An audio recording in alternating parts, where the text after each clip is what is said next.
मम्मा, आज तो शॉपिंग करने में मजा आ गया। मैं हूँ कबूतर राजा। मम्मा, क्या हम कबूतर राजा को घर ले चलें? क्या तुम्हें कबूतर खाना है? हाँ मम्मा। बल्ले बल्ले। मम्मा जल्दी।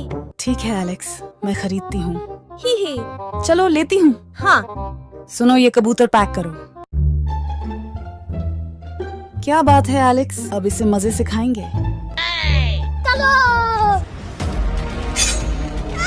नहीं मम्मा रुकिए, आपको इस कबूतर को नहीं खाना चाहिए, वो मासूम है। फिर क्या? हमें इसे आजाद कर देना चाहिए, इसे भी हक है जीने का। अब उड़ो खुली आसमान में। वाह, तुम मेरे समझदार बेटे हो।